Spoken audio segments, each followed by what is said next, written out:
Good evening, everyone. My name is Vicky Dunmore, and on behalf of the Geelong Regional Library Corporation, I would like to welcome you to this evening's event with author Tania Farrelly, The Eighth Wonder. The Geelong Regional Library Corporation acknowledges the Wadawurrung and Eastern Ma original owners of the lands on which the library services operate. They pay respect to the Wadawurrung and the Eastern Ma elders past, present and emerging. They acknowledge and celebrate the First Nations people of the land as the custodians of learning, literacy, knowledge and story. Thank you for joining us tonight. Some brief housekeeping reminders just before we begin our discussion. You can participate in this live webinar by clicking on the Q&A button and typing your questions or comment. You may need to touch your screen first to see Q&A function pop up if you are using an iPad or an iPhone. Also, this webinar is being recorded. If you'd like to watch this discussion again, or you can recommend it to family and friends, it will be uploaded to the library's YouTube channel within the next couple of days. I'm very pleased to be able to introduce tonight's author, Tania Farrelly. Tania is an award-winning advertising strategist who's spent over 25 years working in Australia's leading advertising agencies, travelling the world and telling stories for the world's biggest brands, including Nike, Qantas, Cadbury and Vegemite. Tania has more recently built her own successful destination brand consultancy and has established The Eighth Wonder after writing this fantastic novel from her Ocean Grove home. This is her second historical fiction novel for Penguin Random House. Tania is the graduate of the MCINTOSH Commercial Fiction Masterclass and joins other graduates, Tricia Stringer to name someone, Tanya Blanchard, Jodie Gibson and Lauren Chatter, as well as a few others. Tonight, Tania will be discussing her book, The Eighth Wonder, which is a story of passion and courage, and as a young feminist fights against the rules of society to find her place in the world. A big warm welcome to Tania. Well, thank you so much, Vicky, and thanks to the Geelong Libraries for having me tonight. I'm so delighted, and I'm really delighted to see the people coming along to tonight. So thanks for joining me on our little tour of Gilded Age New York, which is the setting for The Eighth Wonder, which I have miraculously put up behind me here. So before I start, I'm really interested to know who you are, and I'm interested to know a little bit more about why you're here. And to do that, we thought we'd do a little poll, which you can see on the bottom of your screen, I think is being put up now. So the poll says, which of the following most accurately describes your area of interest in tonight's presentation? 1, I'd like to know more about the history of the times. 2, I'd like to know more about the writing process. Or 3, other. I can see I've got some friends here and even my daughter, so maybe they go into other. So if you can use that poll now to answer that question, and then our host will put the answer up on the screen for us. And if you've got other, just go into the chat area. I'll give you 30 seconds or so to have a look at that before we get cracking with tonight's presentation. Hopefully I've got some writers amongst you, and hopefully some people who really love historical fiction. That's definitely my go-to, as you can probably see up on my bookshelf behind me. Great. Okay, so we've got lots of people interested in the history of the times. That makes me delighted, because the majority of what I've spoken about today, or what I've got prepared for you, is definitely about New York history. So let me get started with this, and I'm going to share my screen. So wish me luck, and I'll see you after I've shared my screen, after I've done the presentation. So ignore all the rubbish that's on there. Here we go. Sharing my screen, ignore the desktop. And here we go. So I've organised tonight's tour in 3 parts. So obviously touring New York City, 1897 style. I've got a little section about writing the story, which is short at the moment, but if you've got questions, you've got the opportunity to ask those questions through the Q&A function in the bottom of your screen. And let's start with touring New York City 1897 style. And I thought I'd do this in 3 parts. Oh, something's gone wrong. Here we go. Okay, we're going to start right down here where my cursor is in the Lower East Side. Then we're going to move up, up Fifth Avenue past Washington Square Park. If you've been to New York, you will have seen that park right at the bottom of Fifth Avenue. Right up Fifth Avenue, which is the nerve centre of New York. I like to think of it as the spine. And then we're going to go back down to what we call Ladies' Mile of 1897, where women bought their fashion and went to department stores for the first time in living history. And so you can see here my little elephants, my little motifs that show us where we'll tour. We'll also go out all the way to Newport, Rhode Island, which is where the rich like to spend their summer holidays. So let's start.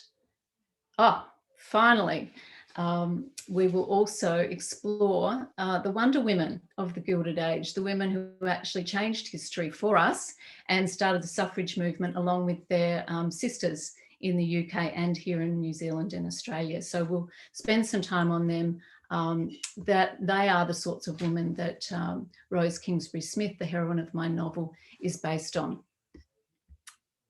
Okay.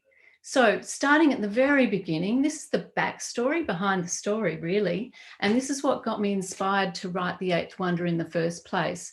And I'm going to start in the Lower East Side, and I'm going to start with this man. This man's name is Nikola Tesla, otherwise known as the Dark Prince of Science. Nikola was an interesting character. He loved electricity. He invented the alternating current that we still use today, although he got no money for it. He loved pigeons and he loved numbers divisible by 3. So he was a sort of a genius in the best possible mad way. He arrived in New York City in 1884 with about 4 cents in his pocket. And he went straight to this man. That was part of his mad genius, Thomas Edison. Thomas Edison had just discovered direct current and also the light globes, and worked out a way to create a filament to give us electric light through our ceilings. And Nikola went to Edison and wanted a job, and he got one very swiftly. In fact, worked for the Edison company back in Europe. And Edison challenged him and said, if you can find a better current for me than the direct current, I'll give you a bonus. So Nikola came back not so long later and said, look, I've come up with this alternating current, which can travel a lot further than your current, Mr. Edison. And he proved that, and Edison refused to give him the bonus, and the two parted company. So a good way to think about this is if Edison had direct current, had won the War of the Currents, we would have had generators pretty much on every neighbourhood block, whereas Tesla's alternating current could go a lot further. So this brings me to the War of the Currents. And I was watching a documentary. There's also this movie about the war between the two inventors.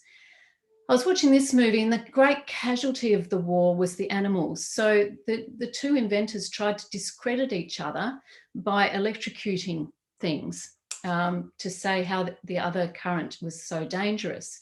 And that included cats and dogs. And the documentary I saw also suggested that this beautiful elephant was caught up in that war.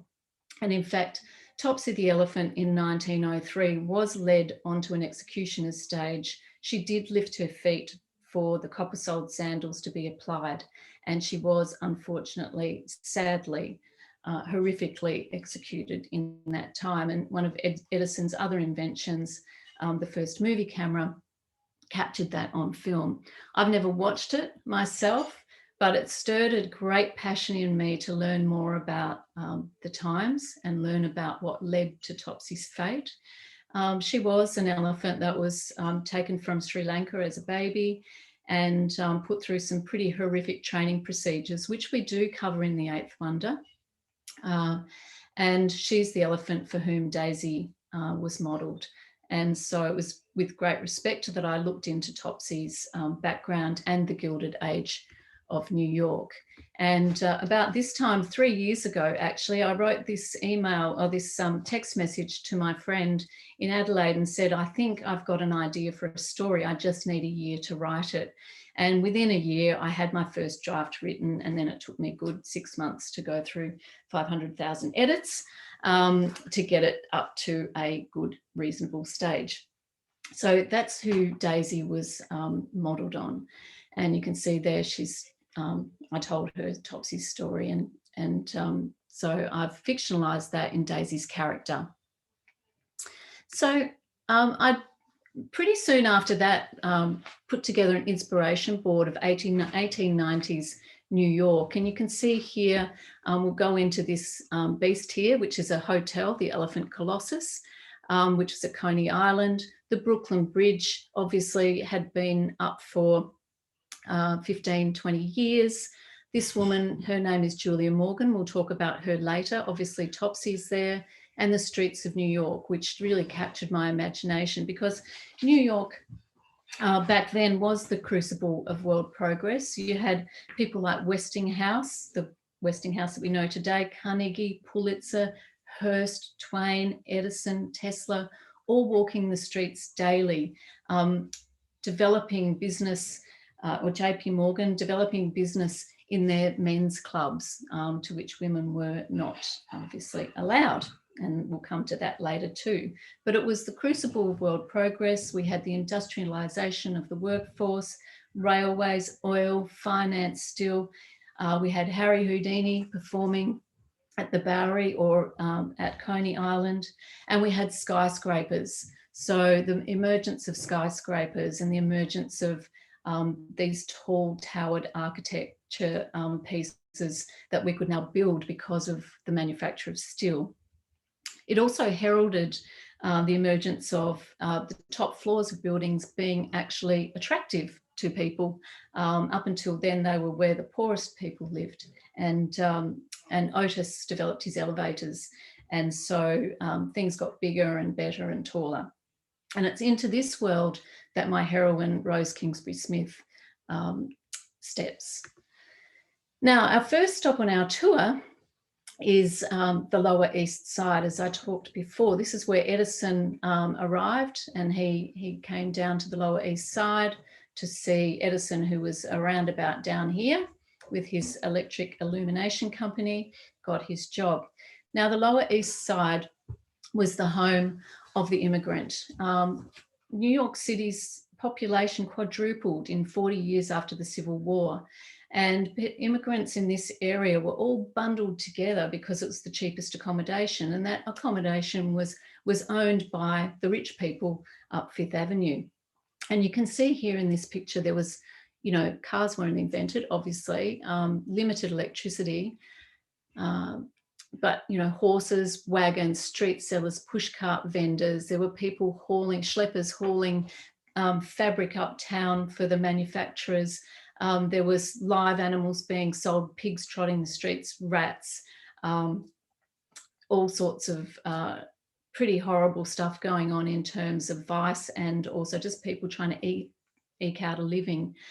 People drawn to New York City because they wanted the American dream, or they were escaping religious persecution. So it is this scene that Ethan Salt, as a child, looks down on and contemplates his future and what did he want out of life, and this is what was facing him. And he probably saw the washing lines strung over the streets everywhere, from Mott Street, Orchard Street, all these names that we know pretty much as Soho now, which means south of Houston. This was all, you know, impoverished areas and rookeries where people lived one on top of the other. And you can see some of the awnings, and interestingly enough, this intrigued the rich people, and they went on slum tours. So they used to go around with what they call slumming, and go visiting these families and gaze upon them in their impoverished, cabbage chewing state in these sorts of places. that wasn't the worst of it. So if you don't like images of animals in distress, look away and I'll tell you when to look back.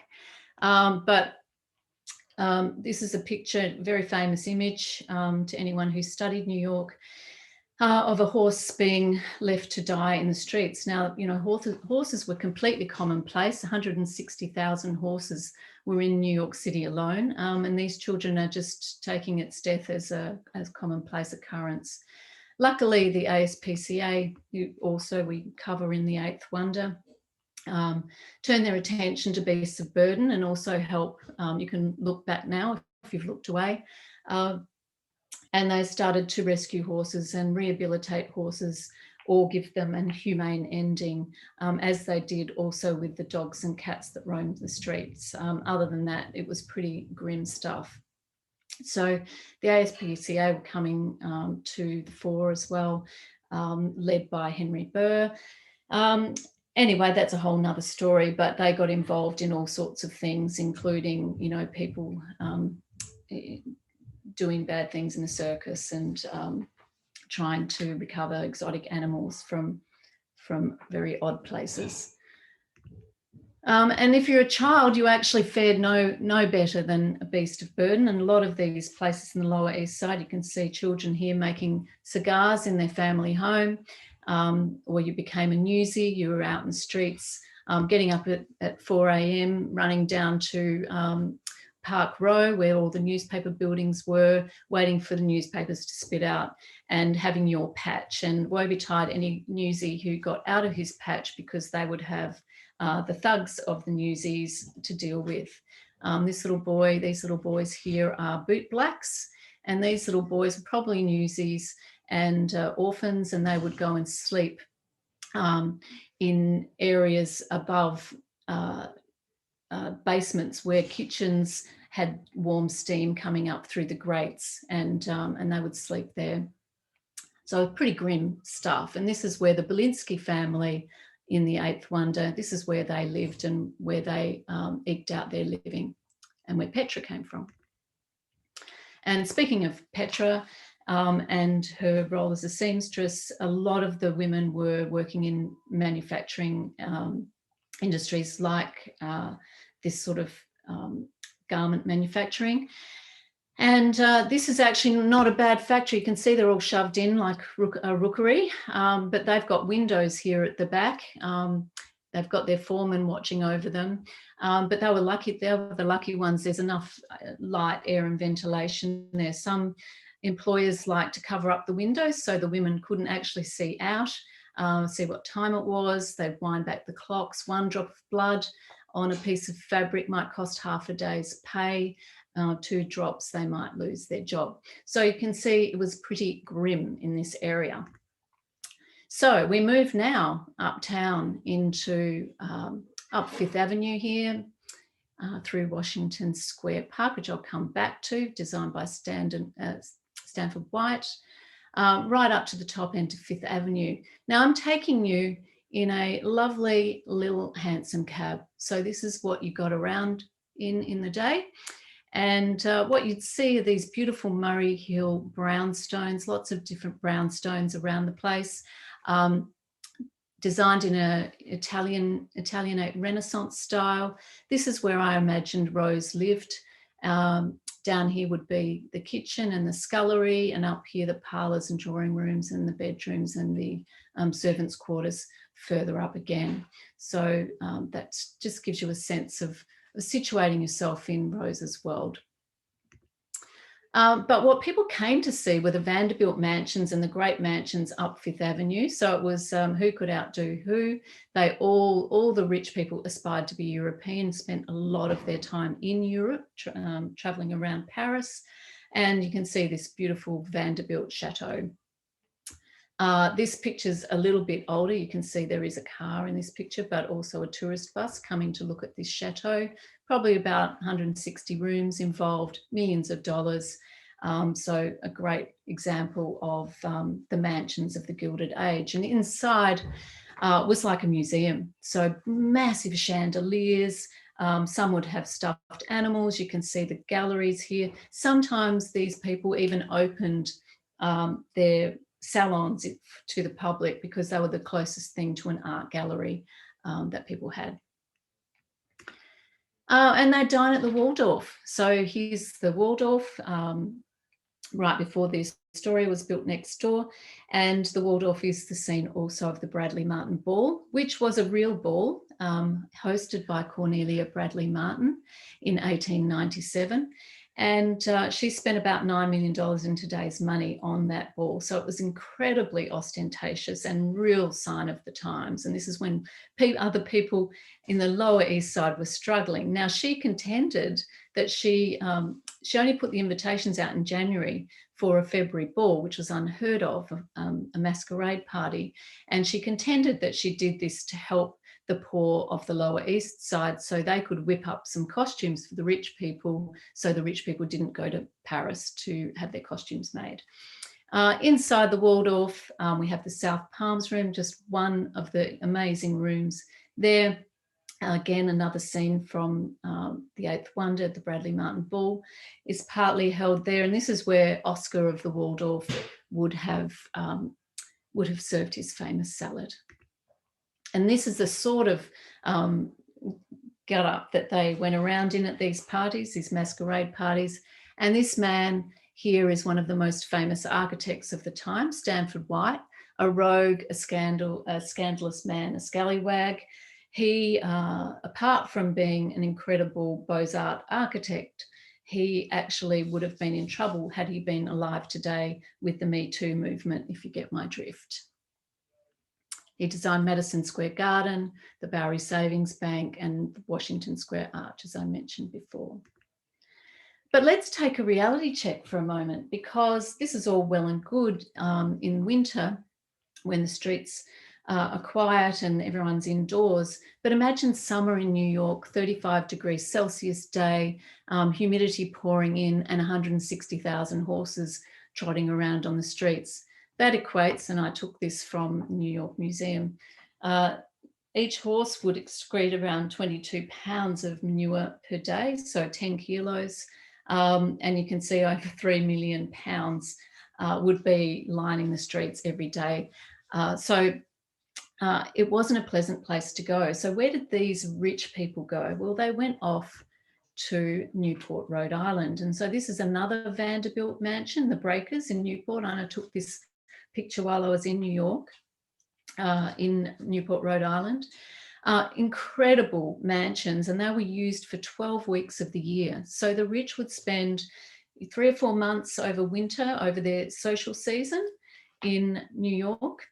So, you know, Christmas, New Year, etc., and hold their grand balls. Then they'd head off to their little cottages, i.e. the Breakers, and then after that, perhaps go to Europe for a while. This is an example of the interior of one of these mansions, and a sign of the time, the speaking tubes there. So you can see those little speaking tubes, so that the wealthy could speak down to their servants and order things up. Okay, doesn't want to play. And another beautiful bedroom. So again, you know, this is the world of Chet Randall in the novel. This is his playground. And, you know, they'd hold these amazing garden parties. Again, as I mentioned, you can kind of get a feel for what this ostentation was like. And one woman famously, a lady by the name of Mamie Fish, was married to a tycoon. She held a party, but not for people, for her dogs. And she held a birthday party, and her dog rocked up with wearing a $15,000 diamond and gold choker. So such was the wealth in this time. So where did the mainstream people go? Well, they went to Coney Island. Again, this is where we find our hero, Ethan Salt, and he's at Coney Island at the very, very bottom end of Brooklyn. So if you can see this island of Manhattan here, right at the end, you'd see the Brooklyn Bridge, and then down to Brooklyn. So they would have been looking at things like, oh, we're taking the ferry, by the way, a steamer, and they would have been looking at things like the Elephant Colossus Hotel, 162 feet tall, see 50 miles out to sea, 31 rooms. So you can see the taste and the appetite for novelty and strange and the bizarre. This is the time of freak shows and seeing exotic animals and girls with 4 legs and all sorts of things. People weren't treated well, and they were definitely objectified if there were any difference. And I think actually we saw that in The Greatest Showman. In that movie, it was very well portrayed. So we would have gone to and seen things like this, the moving escalator. First time you've got moving staircases, and you would have seen elephants roaming the streets. And you would have ridden mechanical horses on a racetrack, like Reuben Mandy at Coney Island, but I won't go into that now because it is a bit of a slow mover, that particular video. So one of the things you might have done is shoot the chutes, which is one of the favourite things. Of course, apart from people, what they like to shoot down the chutes were bears and polar bears and lions and things like that for their entertainment. And naturally, of course, where Daisy comes into things again is in this penchant and the desire to see exotic animals performing humanistic things. And so elephants and lions and tigers and all these exotic animals were taken from the wild as babies, quite distressing. And they were put through some very horrendous training practices, which we allude to in The Eighth Wonder as well. And this is one of the things that I guess turned Topsy, the original, my original muse, into a cranky elephant. And I think we'd all be cranky if we were treated the way she was and the way Daisy was in The Eighth Wonder. So, you know, this is an example of an elephant who's so-called walked a tightrope and then had a quiet smoke. So pretty horrendous stuff going on, all in the name of entertainment. Speaking of which, entertainment could also be seen if we come back now from Coney Island, and we're coming back probably on a steam train right from Culver Plaza or Surf Avenue, right back to what was called Grand Central Depot back then, because Grand Central Station had yet to be built. And we'd be heading down to somewhere between 14th Street and 23rd Street.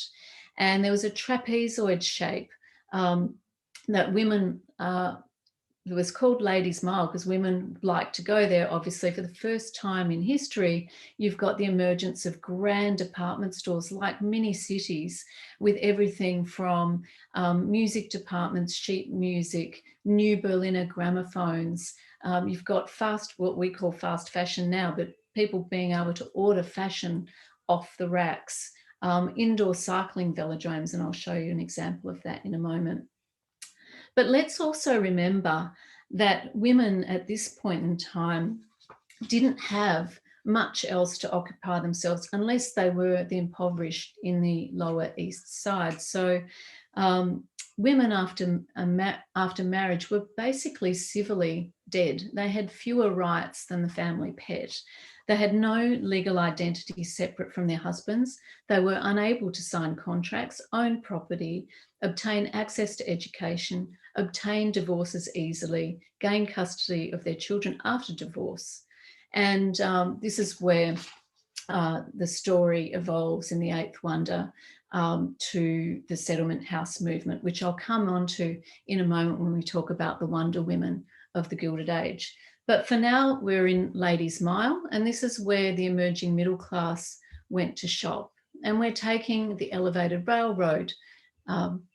We're taking the elevated, this is actually 3rd Avenue, but we're taking it up 6th Avenue to stop outside the newest department store called Siegel Cooper, and we're amassing there amongst 11,000 other people waiting to get in. So you can see here the elevated railroad, the crowds of people lining up outside.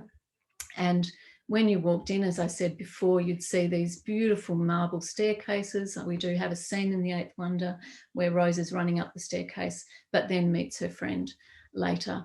And you can see magazines, there's sheet music. As I said, cycling was an absolute craze. And it was a craze amongst everyone, but particularly amongst women, because it gave them so much freedom. And that's when the cycling bloomers were invented, and there was a whole hue and cry about the manly women wearing cycling bloomers. But this starts to address some of the inequalities, and so women were free to shop in these beautiful places. Interestingly enough, this is Seagull Cooper, and Seagull Cooper closed down in around about 1915, 1916 and became a war hospital during World War I. That's just a little aside for you. So what were they seeking? These women were seeking to look like the archetypal Gibson girl. So not a lot has changed in terms of women's desire to be fashionable, but in this case, fashion involved a fair bit of grotesque mutilation of the female body. So here's an example of a Gibson girl, so named after Charles Dana Gibson, who was an illustrator of the time.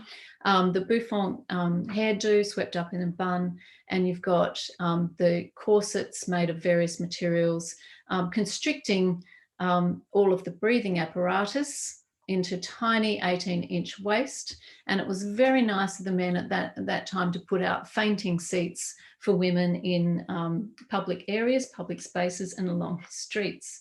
So women fainting right, left, and centre. So you've got this sort of fashion.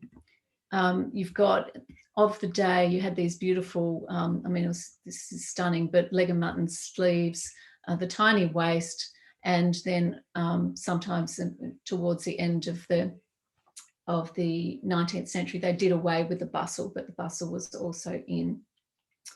And people believed actually that they started to shorten hemlines because they thought dirt contained bacteria and that could cause disease. But you can see this is a catalogue from 1899. It was the height of fashion. And why not also have a dead bird on your hat? Just for that extra fashion accessory. That was very popular in the time, as was wearing, strangely enough, amphibians and reptiles. So women actually went around for a little short while wearing chameleons as brooches, because the chameleons would change, live chameleons I'm talking, change colour with the outfit. Hideous idea. That was stopped by the ASPCA too as being cruel. So this is a time when just novelty just took over everything. So that was great for the mainstream women, and women were culturally kind of corseted in many ways into believing that, marriage was the only way to get ahead. You had to marry well. And this is some of the cultural conundrum that Rose faces in The Eighth Wonder, and something she's desperate to break out of. And as a thinking woman, God forbid, she needs to overcome all of those layers of prejudice and anxiety about what women should and shouldn't be, and what they should wear and what they shouldn't wear. So some of the thinking women did really interesting things. And so we're coming on to the Wonder Women of the Gilded Age. But one such Wonder Woman actually helped engineer the Brooklyn Bridge. And I love this story because Emily Roebling, who my heroine's dog is named after in the story, Emily Roebling was actually the daughter-in-law of the original engineer, John Roebling. And John died, unfortunately, building the bridge. He died of tetanus and left the engineering of the Brooklyn Bridge to his son, Washington. And Washington then went about engineering the bridge, went down into the caissons underneath the river, and gave himself caissons disease, otherwise known to us as the bends.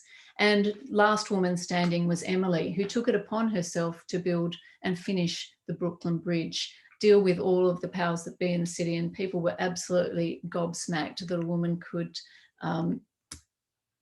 could manage such a feat. And you can see here that she was publicly acknowledged, and people talked in the newspaper that she was something remarkable as a woman. And there's Emily there, who coincidentally is buried in the same city or the same town as my sister, my New York sister, lives in. So we've been to visit her grave, which is lovely. And yeah, so the Brooklyn Bridge was called the eighth wonder of the world, which starts to clue you into the reason that my book was called as it was. Just racing through this as I realise I'm chatting on. But one other interesting little fact, and we do start the book in the prologue here as the elephants cross the bridge. Why did 21 elephants cross the bridge? Why did Jumbo cross the bridge? Well, in 1883, people could not believe that a 1.8 kilometre bridge could actually stand up to the rigours of daily life, from horses, trains, carriages, pedestrians all walking across the bridge and paying a toll.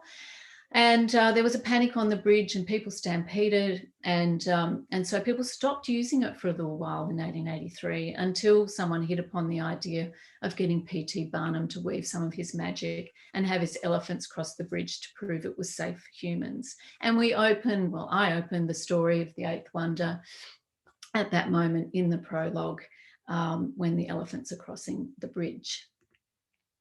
And I also borrowed some beautiful language from the New York Times of the day. England's pet, old Jumbo, his royal sacredness. I just love the ostentation of the language and how they used it so beautifully. So another of the women who cameo in the Eighth Wonder is a woman by the name of Lillian Wald. Lillian started the Henry Street settlement. So it wasn't a fact that when women, a lot of women who actually were well-to-do women with money, with parents with money, went to university, went to Vassar and a number of Barnard, a number of other universities. But of course, when they finished, they had no jobs. So they set about creating these settlement movements and trying to bring their understanding of sociology into practice by helping the poor. So they went back to the Lower East Side where we started our journey, and they began creating settlement houses to educate children, to teach them to read, to write, to sew. They taught them about hygiene and sanitation. And Lillian Wald in particular, who was a nurse, trained an army of nurses to tend those of the Lower East Side who had no real access to medical advancements. She was also a great suffrage advocate at the turn of the 20th century and a mover and shaker for women's rights. And this is a famous picture here of one of her nurses scaling the rooftops of the tenements to go and see to her patients rather than going up and down the stairs and through the streets. And up here you can see an example of some of the classes that these settlement houses put on for children, and boys and girls, tried to raise them out of their circumstance so that they could compete effectively in old New York, which was no mean feat when you've got the up end of town all working together in their clubs, or the clubby blokes, and then the girls looking down the barrel of replicating their own parents and the squalor of their life. And one final one, there's others in the Eighth Wonder, and you'll see the Seneca Falls movement also taking place in the Eighth Wonder. And if we have a chance later, we can talk about that. But for now, I want to focus on Julia Morgan, who I mentioned right up front when I showed you my inspiration board. Julia was the first female architect in America and the first woman ever to be admitted to the famous École des Beaux-Arts in Paris. She tried to get in there 3 times. And so she was quite a renegade. She did engineering at Berkeley. She decided she wanted to be an architect. She went to Paris with her parents' support, and she sat the examination in French. The first time she sat the examination, she came 42 out of over 200 applicants. But the school only accepted the top 30, so she didn't make the cut. She went back again and she tried again. This time she made it into the top 30, and she should have got a place, but the judges arbitrarily scaled her marks back because they didn't want to encourage women to enter. She went back again and did it again, and she again placed very high, I think in the top 15, maybe 13, and they could say no more. Plus there was a growing women's movement. So she was admitted. This picture here is Hearst Castle that she designed in San Simeon. So if you've ever been along the road between San Francisco and California, you might have seen Hearst's Grand Castle, which is actually never finished. She designed that, and she went on to have a very, very long, very successful career, and she worked well into her 70s. And the point of that actually is that she is the character that I modelled Rose on. So all the characteristics that Julia has, I tried to embody into Rose Kingsbury Smith. And you might be asking why I called the novel The Eighth Wonder. Well, I think by now it's probably pretty clear. The Eighth Wonder signified all that was new and good and better, and including the Brooklyn Bridge, including the Elephant Colossus, and everyone deserves their own eighth wonder in their lives. And that's why I chose that title, which fortunately for me was accepted by Penguin. So that ends our tour of New York City in the Gilded Age. And I wanted to go on to the writing process. And I know we've only got a few minutes prior to question time, but actually I might open question time now to see whether anyone has got any questions about the writing process. And if you use the Q&A at the bottom of your screen, you'll see that will feed through to me. So if you've got any questions about the writing process, please just drop me a note. In the meantime, I will soldier on. As I mentioned, The Eighth Wonder was a story that I'd written, was a story I wrote after seeing that horrific piece of film about Topsy. And essentially, I had just finished FIONA McIntosh's masterclass in creative writing. I was pretty much a novice. I mean, I'd written my whole life, I suppose, in advertising, but never as a fictionalized account of something. And so the masterclass got me started. Topsy provided the inspiration and the passion for the project. And as a result, I started my manuscript and had it written within a year. There was a load of research went into it in terms of, this is a brilliant resource for me, but amongst probably a whole room full, I could fill a room with the number of books and emails and podcasts and movies that I'd watched to create that world of New York City in the Gilded Age. And actually this picture is a lovely little memento of mine, and it shows my masterclass cohort. And there's 3 other published authors since we finished that course in 2018. So that pretty much brings me to the conclusion of the formal part of the presentation. And I can't see actually any questions yet, but we might, oh, yes, I do. I have somebody ask about my background in advertising and how does it contribute to my writing. Well, for a little while, it was a bit of a barrier, to be honest. Thanks for asking. It's a great question. The barrier was because in advertising, we try to simplify everything into a really small, single-minded proposition, or that's what we call it anyway in the trade. So it was a barrier to think expansively and to think more broadly and emotionally. What was of benefit? 2 main things of benefit. One was the fact that you need to be really connected to people's emotions in advertising. You need to understand what their hot buttons are. And so I was able to really use the emotional quotient, I suppose, of understanding what New York City was like to imbue my character with enough of the true characteristics, the authentic characteristics of what it would be like to live in that family. to live in that culture. So that helped me with that side of things. And I think also simplifying, although some people disagree, simplifying some of the sentences into pithy expressions. And the final thing is, I think it gives a publisher, when you're an unpublished novelist, just come out of the blue, it gives a publisher, I think, a sense of reassurance that you can write, or you will write something worth reading. So hopefully that's the case. I'll let you be the judge of that. So the next question, will New York be on my itinerary? Absolutely. I mean, I went to New York just prior to lockdown. I was very lucky to get there. So absolutely, I'm really hoping a US publisher picks up the novel. That would be wonderful, but regardless, I will be back. My next story is also set partly in New York. Thanks, Janet. Next question. Do you have reference to the real events, words for newspaper for your research? Absolutely, I do. I always start with the newspapers of the times, like the New York Times. That was my go-to as a start point.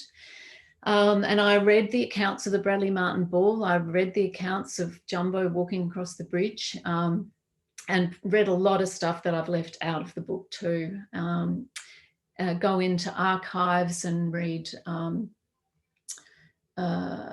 do I have to reference the real events from my research? No, I don't. I don't have to reference them, but I do reference them to myself. So as I'm working, I keep a list of everything I'm looking at and reading, and I put that next to my manuscript in a program called Scrivener. Another question, I use a manual, Janet, I use a manual referencing system. So I'm afraid to say I'm old school like that. I've got a big post-it note, one of those massive post-it notes on the wall, and every time I use something, I write it down by the author and what chapter I've used it, and I put it in a file on my laptop as well, keep it in a folder. Hopefully that helps. What was the most unexpected, shocking thing about New York that you discovered? Well, I think lots. I learned some great things, and I learned some disturbing things. So obviously very disturbed by the animal cruelty that went on, by the fact that rich people collected exotic animals. I know it still happens today. And a lot of them, when they collected these animals, they were pups or kittens or bear cubs or little baby lions. But eventually these creatures would grow up and mature and become a real hazard in the family home. Chimps. What's that movie? I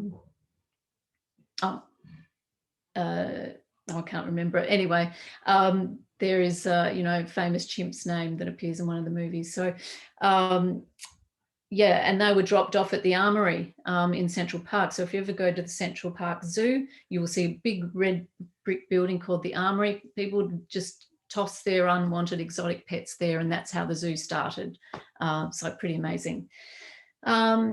Do you not have to reference because your writing is fiction rather than non-fiction? I guess so. I guess what I wanted to make sure, Janet, is that I was as prepared to answer questions like that or challenges to anything. So for myself, I reference. Do I have to list it in the back of my book? No, I don't. And it is because it's fiction. And I clearly say, like all other historical fiction authors, that any anomalies are my own mistakes, or I have deliberately turned events from perhaps one time period to another, but I didn't do that in The Eighth Wonder. I kept everything pretty authentic. So I guess that's why I don't need to. My pleasure. Janet said, thank you very much. My pleasure.